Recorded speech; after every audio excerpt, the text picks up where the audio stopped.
Amigos, bienvenidos de nuevo, cordial saludo, un gran abrazo de su servidor William Delgado Gil. Y bueno, qué bueno que usted está conectado, qué bueno precisamente porque los amigos se dedican tiempo, a eso le hemos venido motivando precisamente porque los amigos se dedican tiempo y bueno, este tiempo, estos 20, 30 minutos que nos dedicamos todos los días, de lunes a viernes a las 9:30 de la noche, es para eso, para compartir ideas, opiniones, conceptos y en fin. Estamos abordando el libro de Jesús Adrián Romero, Adornando tumbas. Ya vamos un poco más de la mitad, Adornando tumbas. Y quiero leerles una reseña que él hace en la contratapa del libro. Dice, hay cosas que están sacando a la iglesia de su curso y la están llevando en la dirección equivocada. Latinoamérica presenta un fenómeno muy interesante.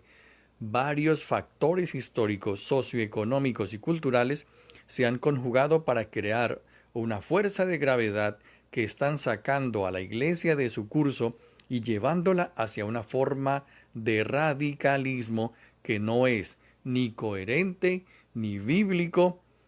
Urge entonces que se corrija ese curso. Los cambios que urgen no son estéticos, como podría ser el estilo de música, de la liturgia o de la arquitectura de los templos, sino cambios profundos, cambios de identidad, cambios de propósito. Cada uno de los capítulos de este libro que hemos leído y los que nos falta por leer son una crítica pastoral desde adentro, una crítica que puede llevarnos a redescubrir nuestra identidad como iglesia. Ese básicamente es la reseña de este libro que escribe el pastor mexicano, cantautor, varias veces ganador del premio Grammy Latino, Jesús Adrián Romero, en su libro Adornando tumbas y matando profetas. Hoy vamos a continuar con el capítulo 12, Cristianismo y política. Y bueno, para usted que está llegando a la sintonía, una cordial bienvenida y bueno, a lo que vinimos, a por ello, cristianismo y política. Hay una conversación que se ha estado teniendo por siglos y no concluye. ¿Cuál debe ser la postura, la posición de la iglesia en la relación a la política? ¿Deben las iglesias involucrarse en política? ¿Deben haber partidos netamente cristianos, confesionales cristianos? Y si los hay, ¿deberá haber partidos netamente ateos? ¿Deben las iglesias promover candidatos o partidos? Todas estas preguntas obviamente son válidas, especialmente en nuestros días y sobre todo en la situación política que vive Latinoamérica. Jesús vivió en un mundo complicado en su época, político hasta la médula. Por ejemplo, Israel estaba dominado políticamente por el Imperio Romano, así que cuando Jesús nació, recordemos que el rey Herodes controlaba la escena política. Los hebreos eran maltratados por los romanos y tenían que pagar impuestos al emperador de Roma. Había otro imperio que en parte también influía sobre Israel a través de su cultura y lenguaje. Era el imperio griego. En el Nuevo Testamento, incluso el Nuevo Testamento fue escrito en griego, no en romano. No hay evidencia alguna de que Jesús se haya involucrado en la política. Es más, dice Jesús Adrián Romero, creo que hay más evidencia sobre que se mantuvo al margen de ella, pero no hay duda alguna de que su vida y su mensaje tienen implicaciones políticas y sociales muy fuertes. Nosotros, de la misma manera, vivimos en un mundo candentemente político. Hoy más que nunca, con la explosión de las redes sociales y el acceso a la información, la política se ha convertido en el pan de cada día. Ahora todos son expertos en el tema. La gente lincha, entre comillas, cibernéticamente y a través de las redes sociales a presidentes, gobernadores, alcaldes y cualquier otra persona que incursione en el mundo de la política y no hace las cosas entre comillas correctamente o de acuerdo a las expectativas que tienen esas personas que pues obviamente eligieron esos candidatos. A la vez vivimos en tiempos confusos y por supuesto contradictorios. Miremos un ejemplo y concretamente los evangélicos en los Estados Unidos. En Estados Unidos, por ejemplo, en las últimas elecciones presidenciales, la mayoría de los cristianos evangélicos apoyaron de una manera entusiasta a un candidato millonario que muestra comportamientos de un hombre bravucón, sexista, ofensivo y con tendencias racistas. Una persona que con sus acciones y mensaje refleja la antítesis del mensaje y del carácter de Jesús. Este es el candidato que un gran sector de los evangélicos americanos, anglosajones, eligió como presidente de los Estados Unidos no hace mucho. Líderes y ministros religiosos norteamericanos presentaban toda suerte de argumentos a favor de este candidato republicano. Este apoyo desconcertó a muchos cristianos alrededor del mundo, quienes fuimos testigos de las elecciones. Los resultados nos hacen rascarnos la cabeza y preguntarnos qué está pasando. ¿Está la iglesia haciendo lo correcto? ¿Nos estaremos desviando? ¿Está la iglesia en riesgo de vender su alma a los estados o a la política? La historia nos enseña que efectivamente sí. Europa es el claro ejemplo de esto. Un gran número de personas asoció a la iglesia con la violencia y la guerra. O mejor, muchas personas relacionan la iglesia con la violencia y la guerra. Miremos, por ejemplo, la ley de Herodes. Cuando Jesús nace, de una manera encubierta empieza a tomar forma un enfrentamiento político entre el reino de Dios que él anunciaba y el reino de Herodes, que dominaba en ese entonces a Israel. Ambos tenían la misma agenda. ¿Cuál era? Establecer un reino. Pero el reino que Jesús propone es muy distinto al que proponía o propuso o impuso Herodes. Hay una película mexicana que explica claramente este tipo de reinado y se llama la película La Ley de Herodes. Su eslogan lo dice todo. Búsquenlo en Google. Herodes era un hombre sanguinario. Se le atribuyen muchos crímenes. Todos los que querían hacer sombra morían simplemente. Mató toda una familia que se le oponía a él, desde los abuelos hasta los nietos, pasando por los padres, pero el crimen por el que es más conocido es el haber asesinado a todos los bebés hebreos menores de 2 años de edad para que no le fueran a disputar el trono. Jesús, en cambio, funciona de una manera completamente diferente, muy distinta. Como veremos en el capítulo de Jesús y el poder, el próximo, Él se rehúsa a usar el poder que tiene, se aleja completamente de la fama, se aleja completamente de los títulos y hasta evita legislar cuando se le pide. En una ocasión le dijeron: Maestro, dile a mi hermana que comparta su herencia conmigo. Hombre, replicó Jesús, ¿y quién me nombró a mí juez o árbitro entre ustedes? Los gobernantes se establecían en los centros de poder económico, en las grandes ciudades. Jesús, en cambio, escogió trabajar en las márgenes de la sociedad, con gente entre comillas insignificante, poniendo especial atención a los débiles, a los perturbados, a los pobres. Los pueblos donde él ministraba, por ejemplo, Capernaum, Corazín, Betsaida, eran pequeñas comunidades, tipo haciendas donde entre todos ellos se conocían. Y aunque Jesús no hace referencia política alguna, excepto cuando los herodianos le preguntan acerca de los impuestos, los judíos del tiempo de Jesús tenían opiniones muy fuertes acerca de esto mismo, de la política. Incluso habían sectas judías en aquella época. Había entre los judíos varias sectas con posturas muy claras. Curiosamente, todas esas sectas encuentran su contraparte en la iglesia moderna. Veamos, por ejemplo, las más conocidas por todos eran los fariseos. Ellos promovían un programa de santidad, entre comillas, para la nación de Israel, con muchas reglas ceremoniales. Eran especialistas en definir lo que la ley requería de las personas en la vida diaria. Su pregunta era: ¿cómo nos podemos mantener santos en medio de la ocupación romana? La pureza ritual era su manera de oponerse a la ocupación romana. Hay un segmento de la iglesia que su solo enfoque es promover una santidad austera de desconexión con el mundo, con Roma.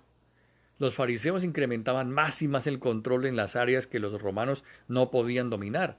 Y lo mismo sucede con la iglesia. Con el afán de querer mostrar una diferencia entre los de afuera, se implementan en la iglesia reglas para mantener el control sobre la gente incauta. Los fariseos esperaban el día cuando Dios los liberara del dominio romano y restaurara su independencia teocrática, que Dios era el que gobernara. Algunos, aunque muy pocos, se involucraban en movimientos de revolución en contra de Roma. Al igual que los fariseos, que no se metían en asuntos políticos, pero ellos se mantenían encerrados en sus tradiciones como forma de protesta. Muchos cristianos modernos viven en una, entre comillas, ciudadela, protegiéndose de la influencia del mundo. Luego estaban los esenios. Este grupo se preparaba para una guerra santa en contra de Roma, según ellos, con la asistencia divina. Se cree que muy probablemente Juan el Bautista era parte de ese grupo, por su evidente rechazo al imperio, evidenciado en su pronunciamiento en contra de Herodes y también incluso su adulterio con la mujer de su hermano Felipe. Estamos hablando de Juan el Bautista. Los esenios vivían en comunidades monásticas exclusivas en el desierto. Incluso los manuscritos del Mar Muerto fueron escritos por ellos. Casi no tuvieron interacción con Jesús, no vivían con el resto de la gente, se aislaban completamente del mundo. Los esenios son parecidos a los cristianos apocalípticos modernos, quienes decepcionados del mundo y con una mentalidad escapista esperan el rapto y el día del juicio, pero nada más. Por eso muchos de ellos no estudian, muchos de ellos no se preparan, porque solamente esperan que Dios los venga a buscar. Otra secta eran los saduceos. No estoy diciendo que esto sea malo. Miremos el contexto. Otra secta eran los saduceos. Los miembros de este partido eran familias aristocráticas judías. Solo creían en los 5 primeros libros de la Biblia, es decir, en la Torá. Debatían con Jesús acerca de la vida después de la muerte porque no creían en ella. Tenían puestos altos en el templo, pero estos no eran religiosos. Ostentaban poder en el gobierno judío, pero su influencia religiosa era casi nula. Se podía argumentar que a través de la Biblia ha habido líderes cristianos con influencia política, pero que han vendido su alma al sistema. Luego estaban los celotes.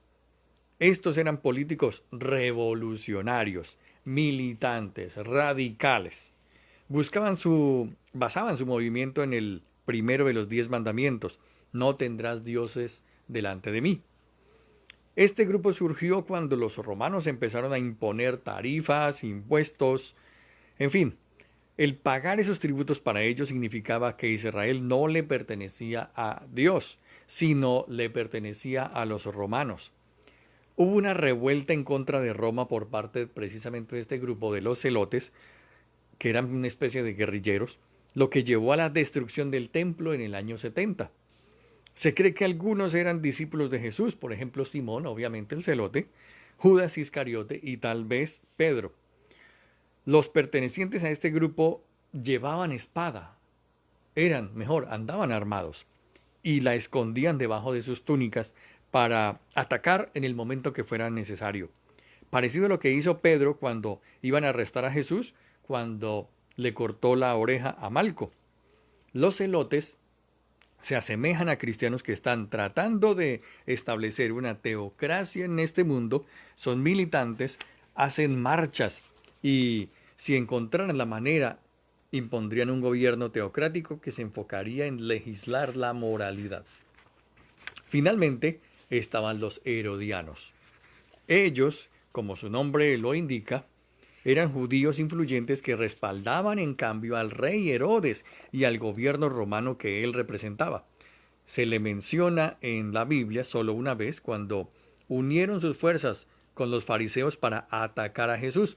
Esto está en Marcos 2, 6, del 12 al 13.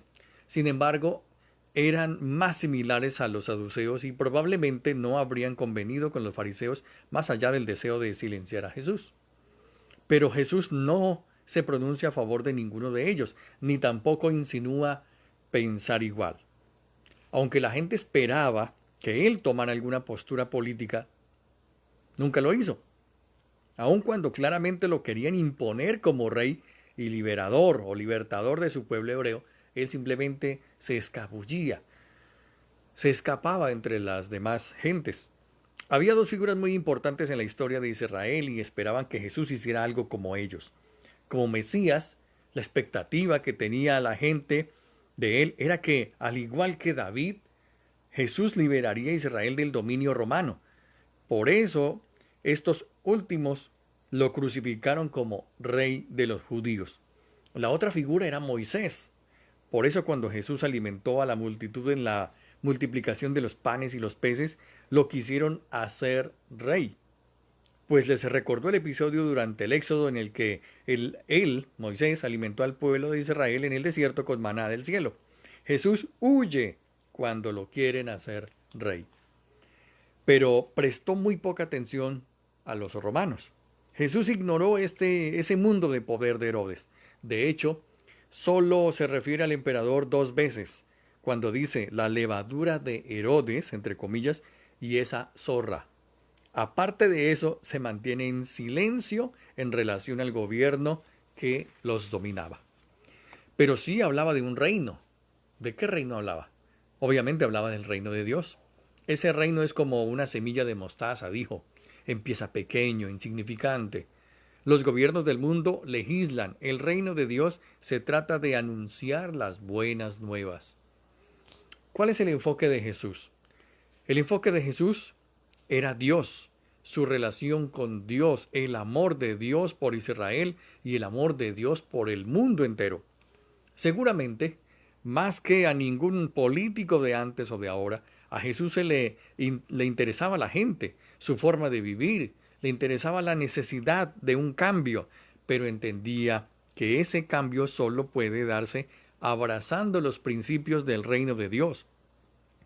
Jamás se le hubiera ocurrido legislar ese reino. Eso ya había sucedido a través de la ley de Moisés, pero hemos visto que no funcionó. El enfoque de Jesús es completamente diferente. La mejor manera de influir en el mundo, la mejor manera de influir en la política, si vemos a Jesús como ejemplo, es realzando la condición humana, algo que los religiosos se olvidan por completo de hacer. Jesús se pronunció en contra de la hipocresía, de la ignorancia de aquellos que se autorreferenciaban con modelos de piedad, mientras violaban los requerimientos centrales de la ley, como no olvidarse, por ejemplo, de las viudas, de los extranjeros, de los huérfanos, de los necesitados, de los menos favorecidos. Hoy como ayer hay mucho interés por legislar moralidad, pero poco interés se demuestra con el ejemplo. El acto político más poderoso que podemos llevar a cabo será uno de acciones concretas que reflejen a Jesús. Esto y solo esto provocará más impacto que cualquier marcha, que cualquier protesta. Jesús parecía no tener en su agenda el reformar el mundo de arriba hacia abajo, como se hace en la política. Más bien se enfocaba en la raíz, en la base, en el pueblo, en la gente común, en pescadores, en agricultores, en personas del vulgo. Siguiendo a Jesús como ejemplo, el cristianismo no debería identificarse con una ideología o partido político. Si Jesús caminara entre nosotros hoy en día, no podría estar de acuerdo en subordinar el cristianismo al partidismo. Él no tomó el lado de ningún partido, repito. La historia nos ha enseñado que la política pervierte el cristianismo y viceversa. Cuando la iglesia se vuelve política, la gracia, la reconciliación y el perdón se pierden, convirtiendo la fe en amargura, en pleitos, en división, por supuesto, en discusiones, en conflictos. Hay temas que dejaron de ser sagrados y se convirtieron en armas políticas. Eso se nota de manera muy obvia, por ejemplo, aquí en los Estados Unidos, donde los cristianos marchan a favor de la vida y en contra del aborto, en contra de los homosexuales y en contra del matrimonio gay. pero se olvidan de la vida de todos los días. Se olvidan del amor al prójimo en la cotidianeidad. Se olvidan de amparar a las viudas, a los huérfanos, a los necesitados en el día a día. Así de manera indirecta o directa, ¿qué cosa? Se promueven las guerras, se fomenta el racismo y se provoca más y más la marginación de los menos favorecidos. El cristianismo latinoamericano está siguiendo estos mismos pasos. ¿No es esto una contradicción? Si el diablo fuera candidato republicano, le comenté a un amigo en son de broma, y dijera que está en contra del aborto y el matrimonio gay, los evangélicos de Estados Unidos votarían por él.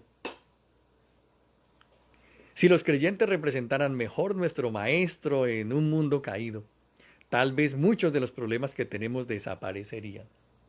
Un escritor, C.S. Lewis, escribió: apunta al cielo y recibirás la tierra por defecto. Apunta a la tierra y no recibirás ninguno de los dos. ¿Cómo fue? C.S. Lewis escribió: apunta al cielo y recibirás la tierra por heredad. Apunta a la tierra y no recibirás ni el cielo ni la tierra. Entiendo esto como una frase, como un dicho. Enfócate en el reino de los cielos, no en la política, y ganarás la tierra. Lo repito, enfócate en el reino de los cielos, no en la política, y ganarás la tierra. Enfócate en la política y perderás ambos. Jesús tenía la perspectiva del reino de Dios en los cielos. Mi reino no es un reino terrenal, dijo Jesús. Si se hubiera involucrado en política, habría sacrificado su lealtad al gobierno del Padre. Parte de la tentación del diablo en el desierto tiene que ver con eso, con el poder político. Recordemos cómo Satanás le mostró todos los reinos del mundo y le dijo: todo esto te daré si postrado me adoraras. Pero Jesús tenía puesta su lealtad, puestos sus ojos en un reino que no es terrenal. Eso no quiere decir que Jesús quería que sus discípulos no tuvieran obligaciones en la tierra. Él nos enseñó a tener el equilibrio adecuado entre los dos sistemas. ¿Cómo? Pagando impuestos y cumpliendo con nuestra responsabilidad ante el gobierno, y a la vez dándole gloria al reino de Dios, nuestra lealtad siguiendo su ejemplo.